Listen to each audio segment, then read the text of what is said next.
Olá aluno, e aí? Beleza? Tranquilo?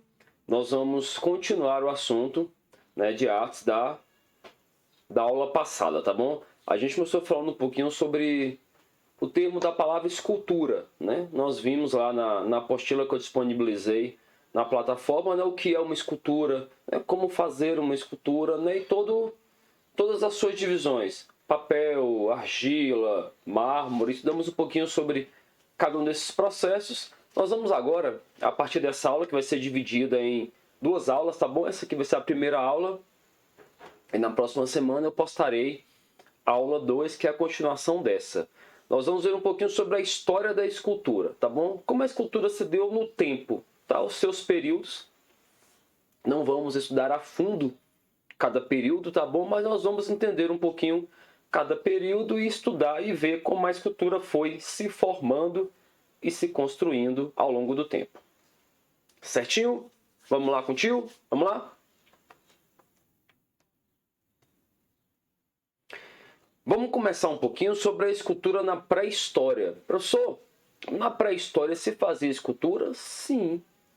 Nós vemos aí que o homem das cavernas, né, ele não era inativo ou inábil a qualquer função. A gente vê que ele conseguia, nós conhecemos desenhos rupestres, né? Eles pintavam nas paredes das cavernas a sua rotina, o seu dia a dia, né? Como era a caça, como era a convivência, como eram os rituais. Então eles sempre traziam. Nós temos aí em museus flautas feitas com ossos de animais, né, da época, onde já remonta aí a música, a dança. Então, assim, a arte ela está enraizada, inserida no meio do ser humano desde quando o homem se entende por homem. E a escultura também não se deu de forma diferente. Vamos entender um pouquinho como foi a escultura dentro da pré-história, certinho?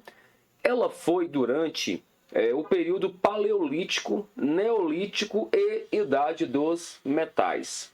Em geral, compreende pinturas realizadas em cavernas, gravuras esculpidas em rochas, esculturas, estatuetas e etc. Então a escultura na idade das pedras, né, da pré-história, ela se dá através de estátuas, estatuetas. Estatuetas são estatuazinhas menores, e também gravações, esses trabalhos também dentro das cavernas. A arte na pré-história manifestou-se de diferentes formas, tá bom? A intenção dessas obras é algo de grande debate pelos especialistas. As motivações mais comumente mencionadas são que as populações pré-históricas faziam esses registros como forma de... O que é isso? O que eu vou falar aqui agora? É sobre o porquê. Por que fazer arte? Por que fazer estátua? A gente está falando de um homem que não tinha uma vida social estruturada como a que nós temos hoje, né? Não tinha uma estrutura de política, não tinha estrutura de nada. Viviam como bichos mesmo ali, onde a única preocupação deles era caçar para não morrer de fome. Viviam já ali, né, em famílias, em pequenos grupos, onde tinha o líder, né, e o líder tomava conta do grupo todo. Mas por que fazer estátua? Por que pintar? Dessa questão. Uma das formas que os estudiosos dizem é registrar o cotidiano apenas por registrar. Nesse caso, o registro artístico seria no sentido da arte pela arte. Dos estudos, né, pelo qual eles faziam esse trabalho é a arte pela arte, unicamente por registrar o seu dia a dia, por querer passar através da arte como era o seu cotidiano, como era o seu dia, como eles trabalhavam, como eles se colocavam em grupo e por aí vai. E também registrar com fins ritualísticos, de criar uma conexão do homem com a natureza, né? Então também ritual, né? O homem com a natureza, os deuses, né?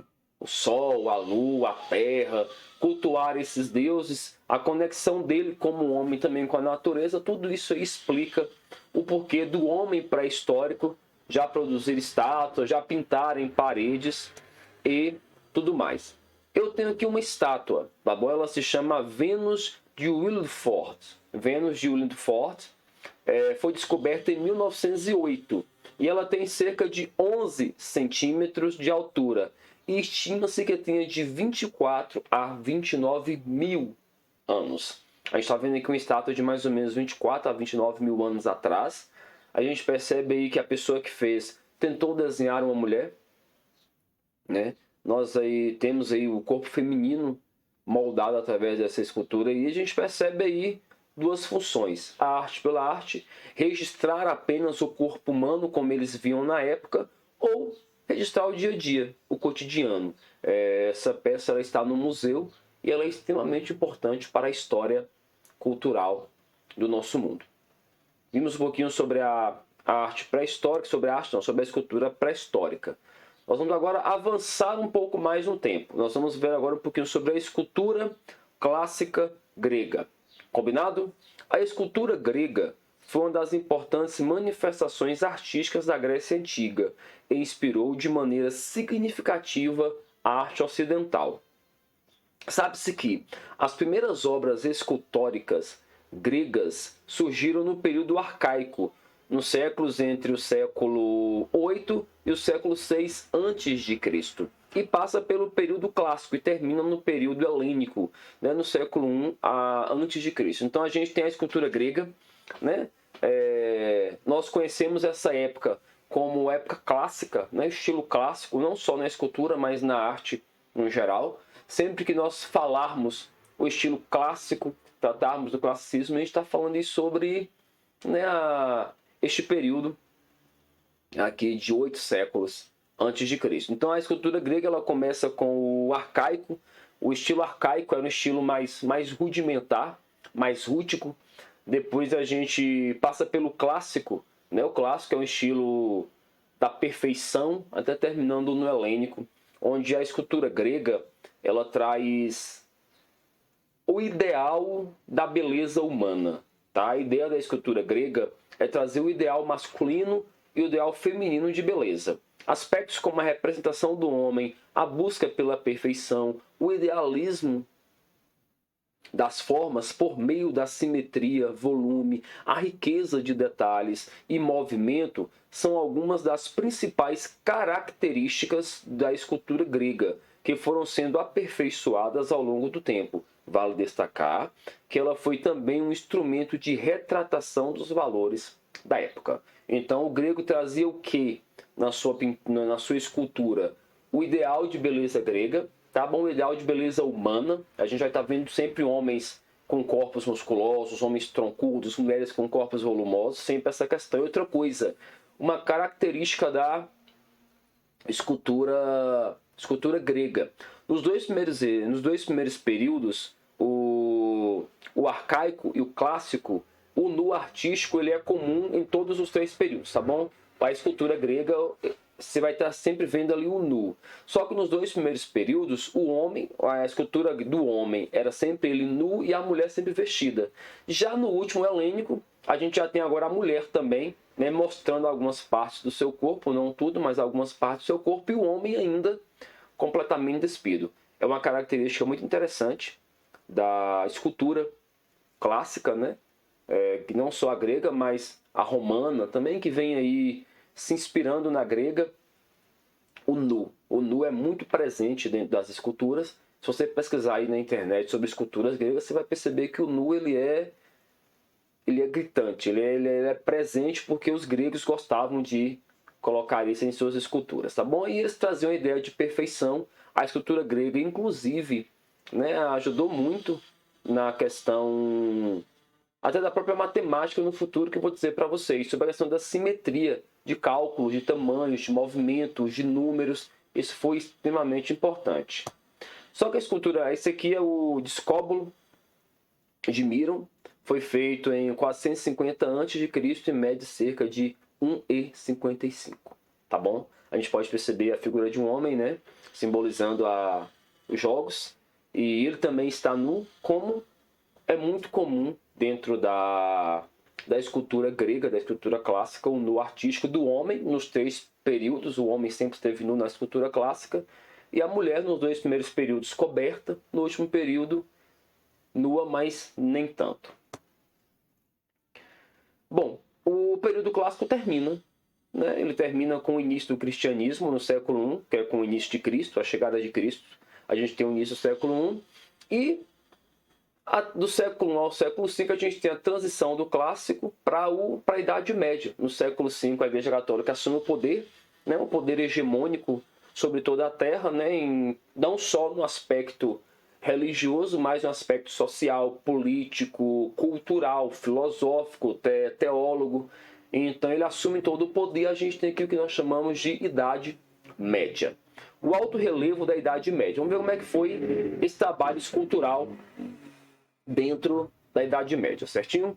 Na época da Idade Média, dentro da cultura do cristianismo, as esculturas passam a ser mais simbólicas, ligadas à representação de santos, em detrimento da representação de pessoas. A Idade Média iniciou no século V e vai até o século XV. Então, na Idade Média, a gente deixa aquele belo, né, lá do clássico, que eu acabei de falar sobre vocês. A roupa agora passa a fazer parte das esculturas, e essas esculturas, o fim delas é a escultura sobre santos, igreja, Bíblia. Então a ideia da arte, da cultura dentro da Idade Média é uma ideia doutrinária. A igreja queria doutrinar, de acordo com a sua religião, através da arte. Então a escultura ela deixa todas as suas características de lado e ela assume a única característica que a Idade Média permitia, que é a característica religiosa, a característica cristã. E eles agora passam a representar imagens de santos, Jesus, e são e é o que é mais marcante na época. Eu tenho aqui para vocês uma parte de uma cadeira, tá bom? É a cadeira do Bispo Maximiano. É feita em meados do século V. É uma cadeira, a gente pode perceber aí que a gente traz agora uma escultura mais altos relevos na parede. Vai ser muito comum na Idade Média, né? A escultura na parede, como está aí, toda em alto relevo, 3D, é mais comum na Idade Média. A Idade Média termina no final do século XIV, a gente tem século XV, o fim da Idade Média, né? O que marca o fim da Idade Média é justamente a Reforma Protestante. A Reforma Protestante chega com força, a Igreja Católica perde poder, e quando ela perde poder político, ela acaba perdendo o campo também, e ela já não é mais quem dá a última palavra sobre tudo. Então a gente tem aí no século XV o fim da Idade Média e o início da Idade Moderna, né? A gente deixa a teocracia, volta a viver a democracia, né? Muitas coisas. A evolução e as mudanças que acontecem com o fim da Idade Média são mudanças muito grandes, muito gritantes e extremamente importantes. E dentro da arte, assim que a Igreja Católica perde o poder, que o protestantismo cresce com força, surge uma escola artística, um movimento artístico chamado de Renascimento. Tá? Nós vamos ver agora o que foram as esculturas renascentistas, quais são suas características, né? E qual é a sua diferença. Né? Nós temos aí 10 séculos de Idade Média. O que vem mudar agora? A escultura renascentista, do período do Renascimento, entre os séculos XIV e século XVI, traz de volta as formas mais próximas do real, voltando à ideia dos gregos antigos. Existe até uma relação matemática em que as proporções do corpo humano são estudadas e seguidas na criação das esculturas. Então o Renascimento ele volta agora resgatando as origens clássicas, o Renascimento volta resgatando os padrões clássicos, né? A gente tem aqui uma estátua de Pietà.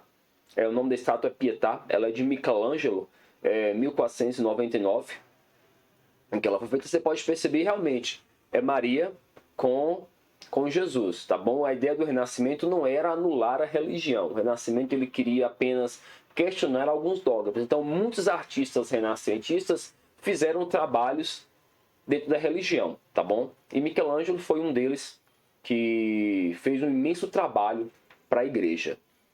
A gente tem Maria e Jesus no colo de Maria. A gente pode perceber a perfeição, né? Essa perfeição, a forma como ele esculpiu, ela está completamente ligada à arte clássica, né? Completamente ligado ao que o grego fazia, ao que o romano fazia, né? As suas estruturas E agora o nu volta a fazer parte mais uma vez dentro da arte. Da escultura não foi tão forte, mas na pintura esse nu se tornou muito presente e muito marcante dentro da pintura, tá bom? E o Renascimento ele foi importante porque ele trouxe agora uma nova visão, rompeu com os padrões da Idade Média, né, e trouxe a liberdade de expressão de volta.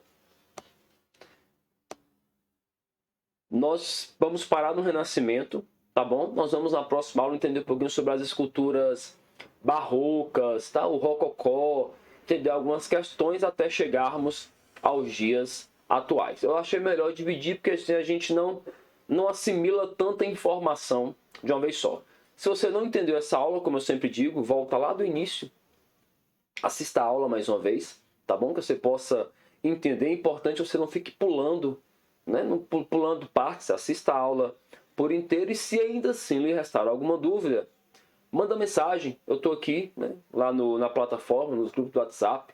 Estou aqui para te ajudar e te auxiliar naquilo que for preciso. Certinho? Bons estudos, boa aula, galera. Valeu, valeu, valeu. Qualquer coisa avisa que eu estou aqui, viu? Abraço.